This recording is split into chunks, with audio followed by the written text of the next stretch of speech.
Kain na tayo. Anito, I'll be going to Kibungan next week kapag maganda ng panahon. Nasa gitna na sila ng kanilang agahan. Iiwan mo ko dito? Napatingin siya sa paligid. Biglang nanindig ang mga balahibo niya. Baka may multo dito. Nanlaki ang mata niya. Walang multo dito. Pwede ko sumama sa akin kung gusto mo. Sanay ka ba sa hiking and mountain climbing? Sumubo ito ng hotdog. Natigilan siya.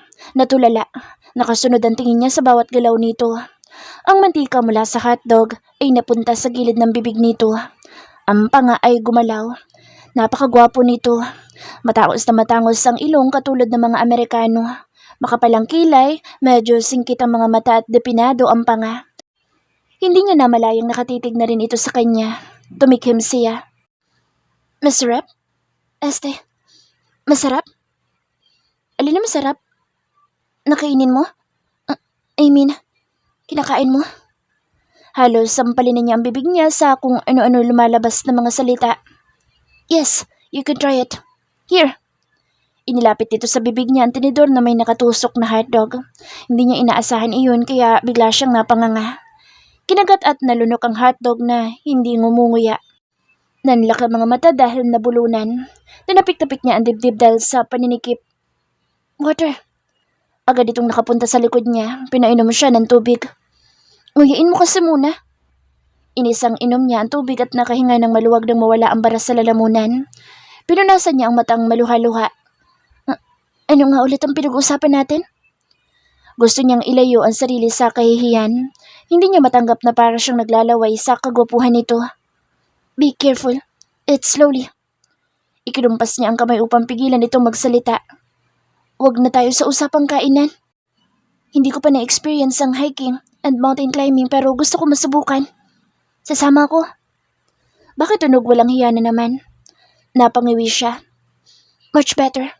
Mag-isa ako mag-hiking. Sabi nito, prepare your things. Wala akong mga gamit. Napakamot siya sa pisngi.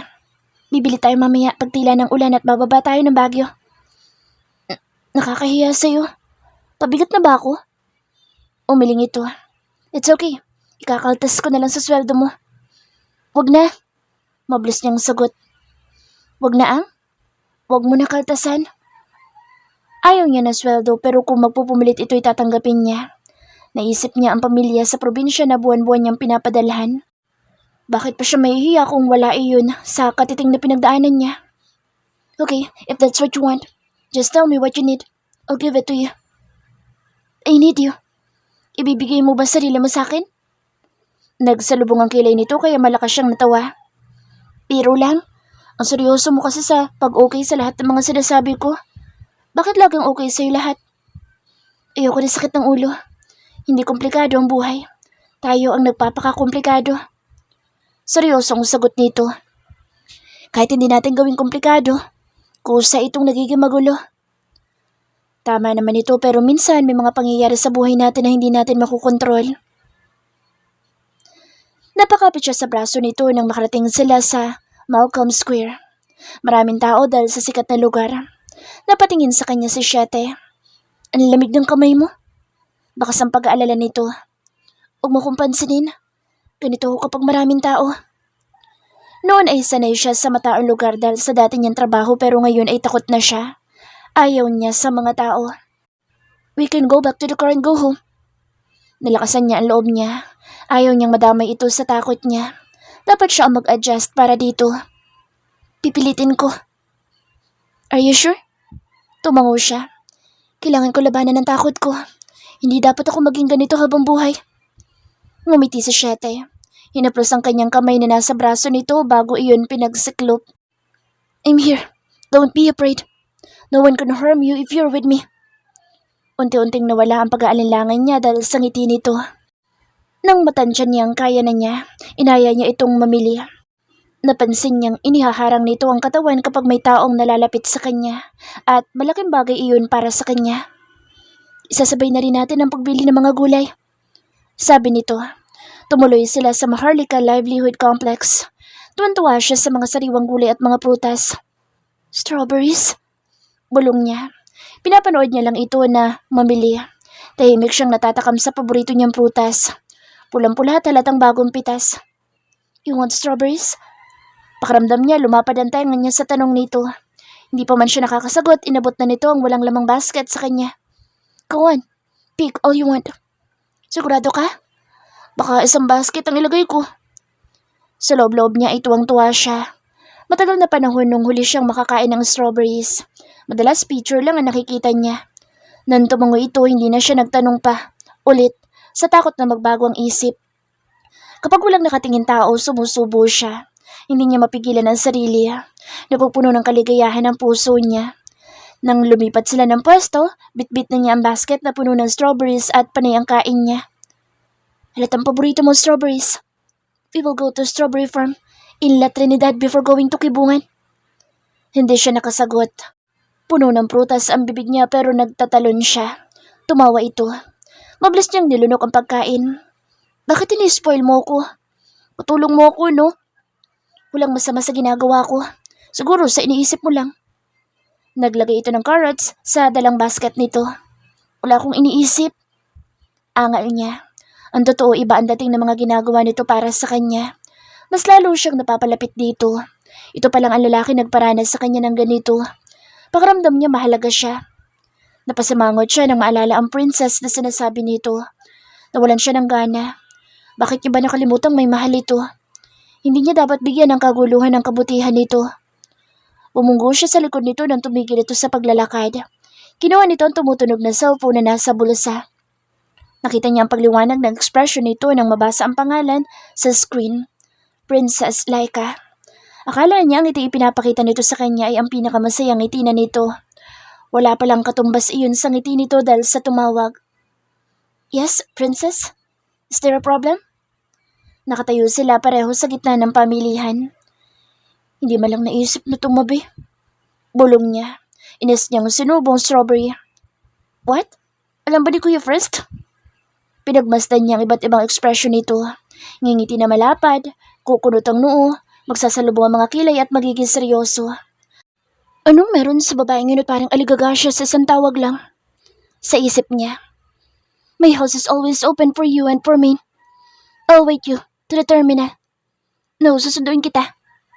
Sagot dito sa kausap.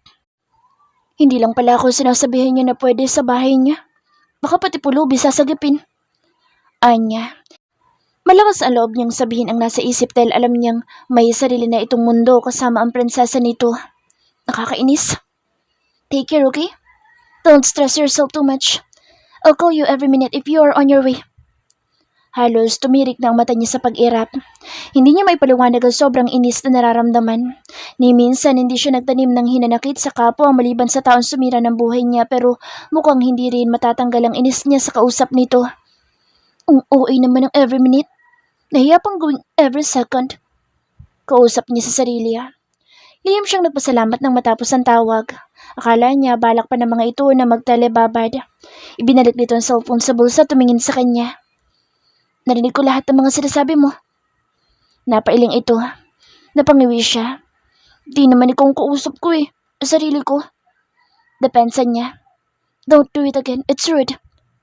Malumanay ang boss nito. Yumuko siya. Let's go. Hinila na nito ang kamay niya. Nagpatuloy sila sa pamimili. Hindi na siya nagsalita pa hanggang sa makabalik sila sa sasakyan at makauwi sa bahay nito.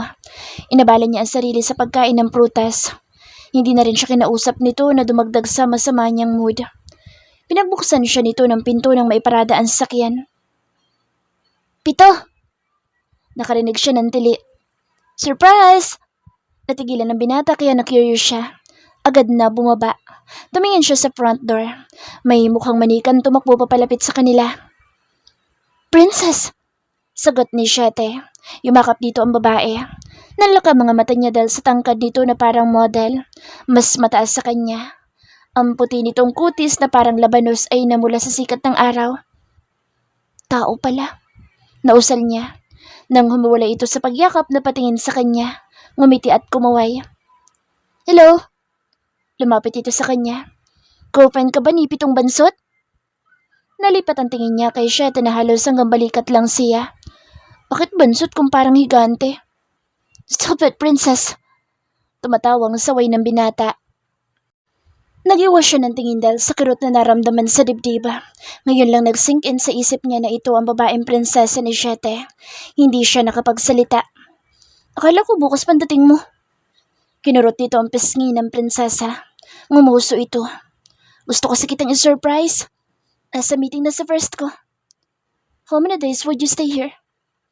Hindi na siya nagpaalam sa mga ito na mauuna na siya sa pagpasok dahil mukhang hindi na siya naalala. 1 week siguro. Dinig niyang sagot nito. Nagdadabog ang mga hakbang niya na makapasok sa bahay. 1 week kung makakasama ang prinsesa niya tapos ako, muchacha. Nagtitimpla siya ng kape nang pumasok sa princess sa kusina. Inalis niya ang tingin dito. Ayaw niyang magkasala sa kapwa. Totoong naiinis siya dito at hindi mabuti iyon. Wala naman itong kasalanan sa kanya. Basta hindi niya lang mapigilan. Wow, black coffee. Lumapit ito sa kanya. Ang bango naman yan. Masarap ba siya? Hindi pa kasi ako nakakatikim niyan eh. Mom, won't allow me. Mom, won't allow me. Sa isipan niya, naiinis siya sa konyo nitong salita. Hindi nala idiretso kung Tagalog o English. Ang sakit sa ilong, pinaghahalo. Feeling close. Simula kahapon pa ito, lapit na lapit sa kanya. Kung hindi tango, isang salita lang ang sagot niya sa mga sinasabi nito. Mabait naman ito pero hindi niya gusto ang presensya nito. Pangit ang tingin niya sa ugali nito dahil sa ginawa niya kay Siete. Tumango siya. Napanguso ito. Sumandal sa sink malapit sa kanya. Humalukip-kip. Sa gilid ng mata niya sinusundan ng mga galaw nito. Why are you mad at me? May nagawa ba akong mali sa'yo? Malumanay ang boses nito. Sa akin wala pero kay Siete, meron. Gusto niyang isagot pero mas minabuting tumahimik. Kapon ko pa napapansin na iniirapan mo ko. Hindi lang ako nagsasalita kasi sensitive si Pitong Bansot sa mga away-away. He's a good man. Dinala niya ang kape sa dining para makaiwas dito. Sumunod pa rin ito. You can talk to me. Ayoko may nagagalit sa akin. Why are you mad? Hindi ulit siya nagsalita. Hindi niya alam ang isasagot. Bakit nga ba siya galit? Sapat ba na magalit siya dito dahil sinaktan nito si Siete? Pero labas siya sa mga personal na buhay ng mga ito. Ika nga, it's none of her business. Napahilamon siya sa frustration. Wala naman. Sagot niya. Wala lang ako sa mood na makapag-usap sa hindi ko kilala. You don't have to talk to me naman eh. Basta wag mo lang akong iirapan. I want us to be friends. Hindi ako nakikipagkaibigan. Anya, kumalukip-kip ito. Kapag hindi ka nakapag-friends sa akin, iisipin ko na kaya ka naiinis kasi nagsiselos ka. Nanlaka ang mga mata niya, biglang kinabahan. Hindi naman ako nagsiselos. Depensa niya. Namumula ka. Kantsaw nito. You like pito, di ba? Parang pinipilipit ang tiyan niya sa sobrang kaba. Hindi siya handa sa mga tanong nito. Wala siyang maisagot. Gusto niya ba si Siete? No. I can see it in your eyes kapag tumitingin ka kay Pito. May pagnanasa. Malakang ngiti nito. Wala akong pagnanasa sa kanya, no? Bahagyan tumaas ang boss niya. Trying hard na depensa ng sarili. Mamatay? Mabilis siyang tumango. Wala talaga? Wala talaga. Pitong Bansot! Sagaw nito. Agad siyang nataranta. Lumapit siya dito at tinakpan ng bibig nito. Nagpumiglas ito at masinigpitan niya ang hawak. Halos mangalay siya sa pag-abot ng bibig nito dahil sa taas nito. Oo na, meron akong pagnanasa. Slight. Hinihingal niyang sagot. Malakas ang tibok ng puso niya. Nang tumigil ito sa pagpupumiglas, sa kanya pinakawalan. Slight lang? Oo. Sagot niya. Pito. Muli na naman niyang tinakpan ang bibig nito na nagsisigaw sana ulit. May pagnanasa ko. Sagad. Oo, sagad na sagad. Masaya ka na? Tumango ito. Inirapan niya ito saka siya bumalik sa pwesto kanina. Malapad ang ngiti nito. Maliban sa napakaganda nito, hindi niya alam kung bakit magkapatid na Miller ang nabighani dito. Lumapit ito sa kanya. Halos dangkal na lang ang layo nila. Hindi siya nag-iwas ng tingin. Nakipagtitigan siya dito. Napakunot ang noon niya nang may maalala na kamukha nito. Sandali, nagkita na ba tayo? Nagtaka ito. Umiling. I guess hindi pa. Kasi kung nagkita na tayo, for sure maalala kita. I am good at remembering people. Ilan sandali niya pa itong tinitigan bago siya nakumbinsi. Siguro familiar lang. Napatili siya nang bigla siya nitong yakapin. Thank you for coming to Pito's life. I owe you a lot. Narinig niyang paghikbi nito. Nagtaas baba ang balikat. I'm happy that you're here. Uy, bakit ka umiiyak? Baka sabihin niya inaaway kita. Pinilit niya itong humiwalay sa kanya para makausap na maayos. Ano nangyari sa'yo? Nagpunas ito ng luha. Nakangiti. Sobrang saya ko lang na may magpapasaya na sa kanya. At ako yun?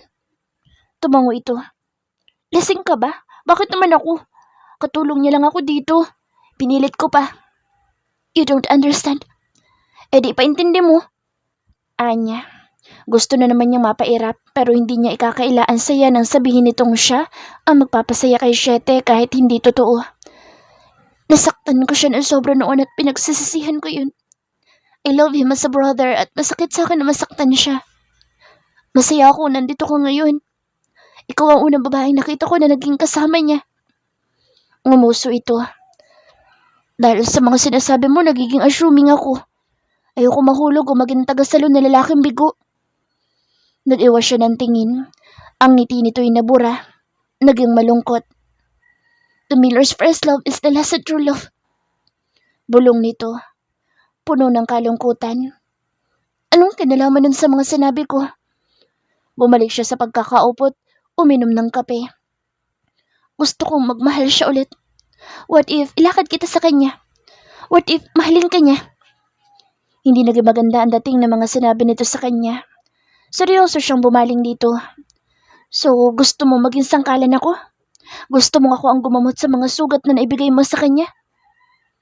Hindi niya napigilan ang sarkasmo sa boss niya. Base sa kwento ni Siete, alam niyang hindi basta-basta maaalis ang pagmamahal nito para kay Princess. In short, panakiputas? Parang sinabi mo na rin magpakamatay na lang ako. I'm sorry kung ganun ang dating sa'yo ng mga sinabi ko. Huminga ito ng malalim. Masyado lang ako desperada. Hindi ko na alam ang gagawin ko. Ako ang first love niya at ayon sa paniniwala ng pamilya nila ay magiging true love. But I'm not. Tatanda na lang siyang binata. Hindi ko alam at wala akong balak alamin. Oo, may pagnanasa ako sa kanya tulad ng sinabi ko kanina. Siguro normal iyon kasi gwapo siya at mabait talaga pero hindi sa puntong isasangkalan ko ang sarili ko sa lalaking bigo at may mahal ng iba. Naikuyom niya ang kamao. Kumirot ang kanyang puso. Masakit pala na sa bibig niya mismo lumabas ang katotohanan.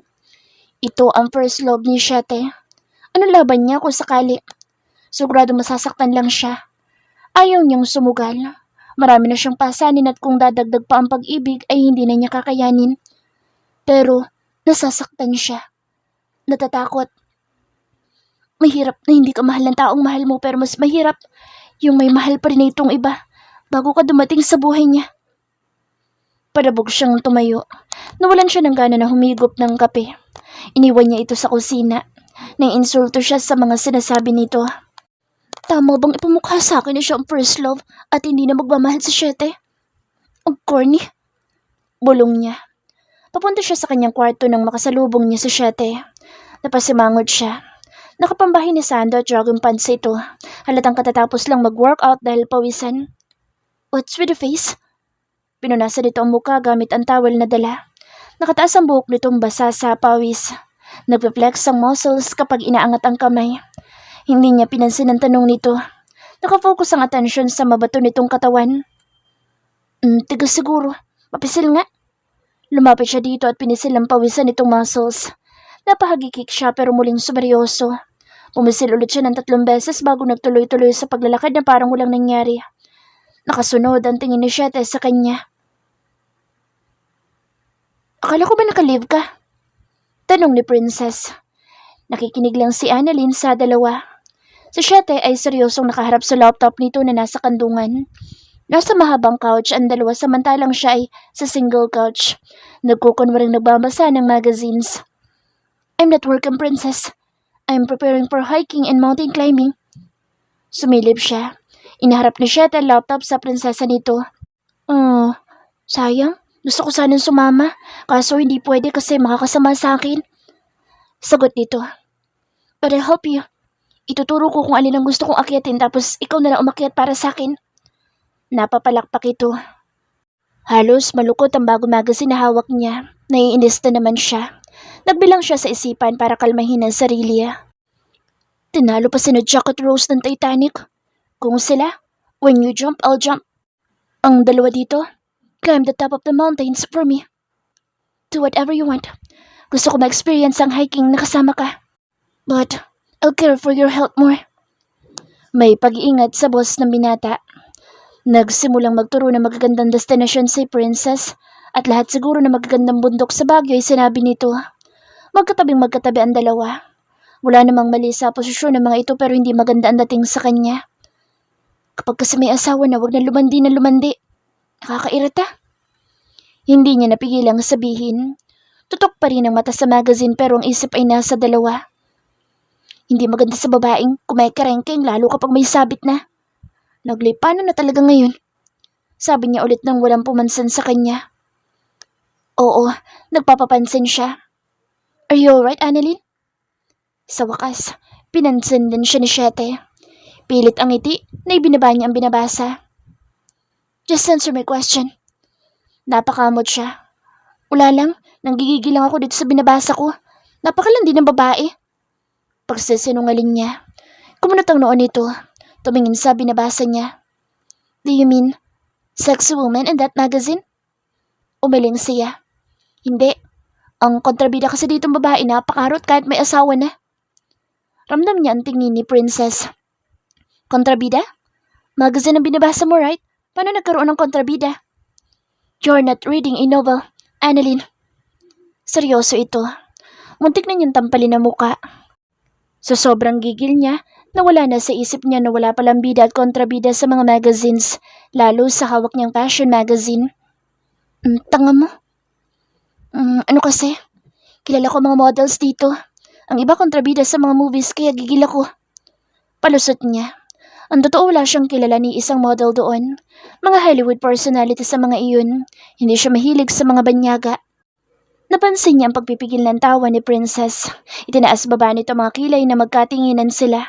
Hindi niya ito pinansin lalo't nakatingin sa kanya si Shete. Okay, just don't stress yourself because of them. It's no good. Peace of mind is the safest place you can have. Guard it. Ngumiti ito sa kanya. Kuhala ko ng juice. Singit ni Princess. Tumayo ito at umalis. Tumayo din siya at umupo sa pwesto nito kanina. Nakasubaybay pa rin sa kanya si Shete. Nginitaan niya lang ito. Hindi siya papayag na dito ulit maupo ang babae. Napakalapit dito sa binata. Halatang malapit ang isa't isa. Dito ako ha. Maraming lamok doon. Dito mas fresh din ang hangin. Fresh ang amoy mo. Gusto niyang idugtong. Napahagikik siya. Hanlandi. Binaba nito ang laptop at umarap sa kanya. Tell me, are you sick? You're acting strange since yesterday. Mabilis siyang umiling. Kulang na lang mabali ang leeg niya. Wala akong sakit. Wala naman ako napapansin kakaiba sa mga kilos ko. Para siyang napaso sa mga tingin nito. Pasimple siyang bumaling sa laptop para makaiwas ng tingin. Ikaw, ayos ka lang ba? Bukod sa pagiging masarap, ano pang problema mo? Mabilis niyang binawi ang biro. Joke lang sa masarap na part. Stop teasing me, Annalyn. I know what you're doing.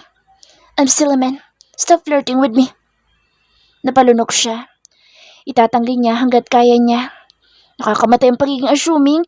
Di kaya ako nakikipag-flirt sa'yo. Hindi na alis ang pagiging seryoso nito. I don't want to hurt you. It was the least thing I want to do to someone. Don't let yourself fall for me. I cannot catch you. Ang mga prangka nitong salita ay bumaon sa puso niya. Paulit-ulit na bumaon na halos mamanhid. Peke ang kanyang ngiti. Garal-gal ang kanyang tawa. Ang seryoso mo naman. Wala akong gusto sa'yo. Doon lamang itong umiti. Lumapit sa kanya, ginulo ang kanyang buhok. That's better. If you think you are falling, just tell me.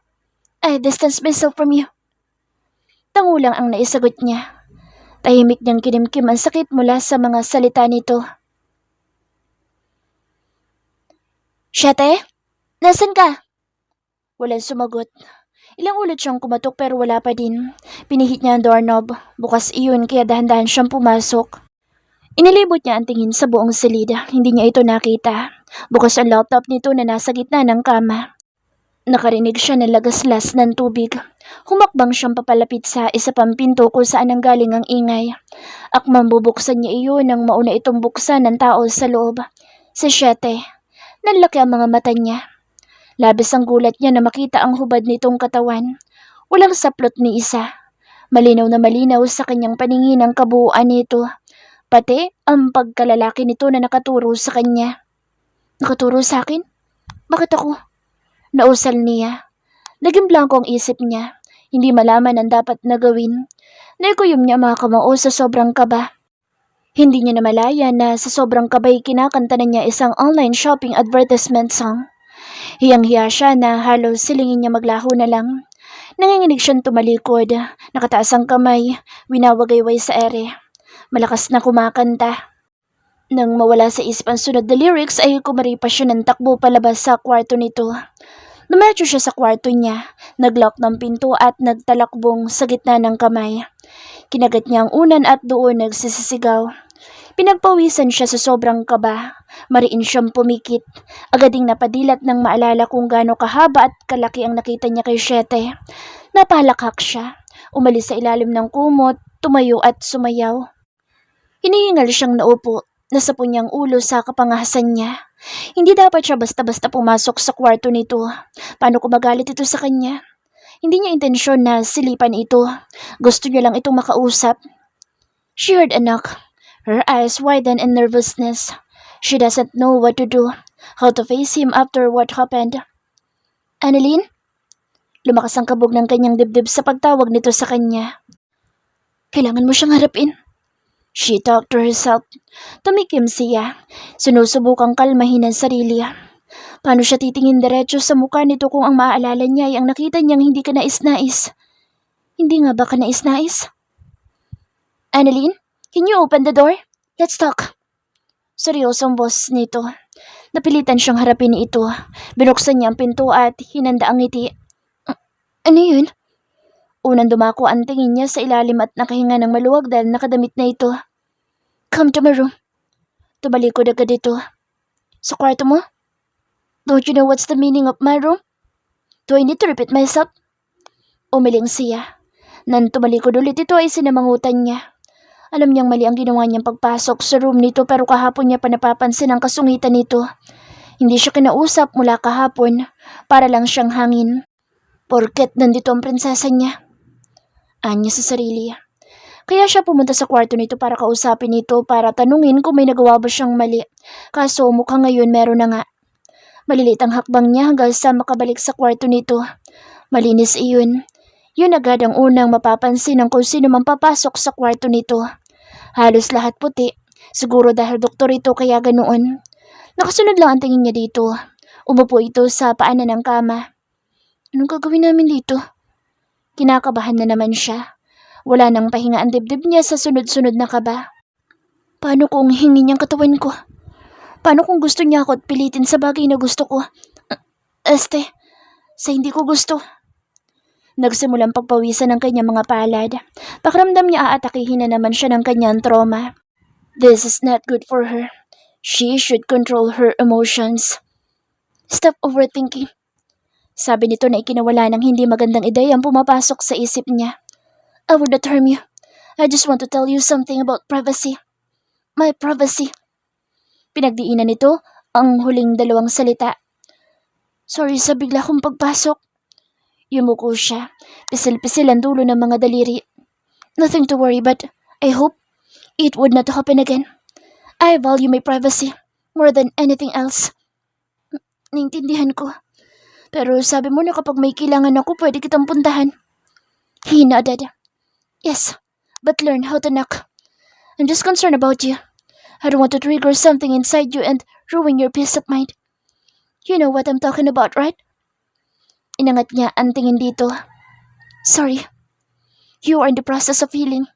I confess that I want you to be healed from whatever about your past. Nakapumulo sa itong humakbang sa kanya. Ginulo ang buhok niya tulad ng madalas nitong gawin. Napaiwas siya ng tingin. Kahinaan niya ang titigan ito sa mga mata. Hindi ba nakakatawa na inaalala mo ang iba kahit mas kailangan mong alalahanin ang sarili mo? Wala siyang natanggap na sagot. Oo nga, kailangan ko magpagaling dahil sa hindi magandang nakaraan ko. Katulad mo, di ba? Gusto niyang sawayin ang sarili. Alam niya lumagpas na siya sa lugar. Nanghihimasok na siya sa buhay nito. Mali pero hindi niya mapigilan. Simula kahapon hindi mo ko pinapansin. Bakit? Kasi nandito na ang prinsesa mo? Hindi ka pa sawa na magbukang tanga? Naiinis siya. Naiinis siya sa sobrang kabaitan nito pero mas naiinis siya sa sarili dahil hindi niya mapigilang hindi makialam kahit wala siyang karapatan. Natigilan siya ng walang emosyon sa mukha nito. Hindi niya mabasa ang nasa isip nito. Malamig. Walang buhay. Who are you? Parang may malaking kamay na pumiga sa puso niya sa sinabi nito. Nasaktan siya pero mas pinili niyang hindi iyon seryosohin. Ako si Annalyn. Annalyn Bayubay. She answered. Okay. Tumaliko dito. I don't want to say this but I think I need to. Nihanda na niya ang sarili. You have nothing to do with my personal life. You are just my maid, gardener, caretaker. I don't even know what are you and where you belong in my life. May diin ang bawat salita nito. Mahigpit siyang napahawak sa laylayan ng kanyang t-shirt. Gusto niyang umiyak dahil kahit kalmado ang boss nito, ay puno ng sakit ang mga salita. Gusto niya itong sampalin pero laging nakatatak sa isip niya na wala siyang karapatan. Tama ang mga sinabi nito. Di wow. Tanging sagot niya. Tinalikuran nito. Nanggigigil siya. Hindi ko rin naman ipipilit ang sarili ko sa kanya. Malalaki ang hakbang niyang pababa. Gusto niyang uminom ng tubig upang kumalma.